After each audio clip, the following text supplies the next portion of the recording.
Hey everyone, and welcome to Gardening with Ben for another new episode today. Today we're going to talk about how to grow your sunflowers big. Sometimes people like to have little competitions, so we're going to share some tips and advice on how we grow tall sunflowers, and we've had some really big ones in the past when we've grown them on our allotment. So let's delve into this episode and show you how we grow them. So these are some of our sunflowers we've got growing. As you can see, what we do, we make sure we get a cane to stake them up because we don't want them falling over or toppling over. But when you're putting the cane up and you're fastening them to the cane, do not put the wire tight because the stem will get thicker and you don't want it to slice through the stem.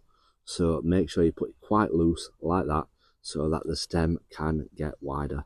It will support it, it will keep it up, and it will keep it supported. When feeding my sunflowers, all I do to feed them is I use some chicken manure pellets, and these will feed them up to 3 months, so they will be perfect. So it's a case of just sprinkling them around the stem so that when it rains and you water them, it will feed the plant.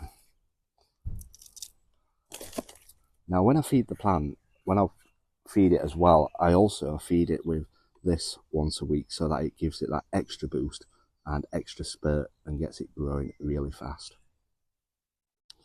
We tend to water the sunflower every single day because they are thirsty plants. As you can see, they are tall plants, so they do like to drink a lot of water. So we'll water this on a daily basis. So thanks for watching this video today on how to grow nice tall sunflowers. Let me know how tall you grow your sunflowers. Give me a follow and stay up to date with how well ours are doing this year, as we share weekly videos on our allotment and give you a little tour around as well. So thanks for watching. If you're not listening to our podcasts, make sure you go and listen to our podcast so that we get out there, get more people listening to it. Just search for Gardening with Ben on Spotify, Amazon, Apple, even ask Alexa to play Gardening with Ben and she will play it. So have a listen. If you're not following me on here, give me a follow, leave a comment. So until next time, remember, keep smiling, keep shining, and keep gardening with Ben, everyone.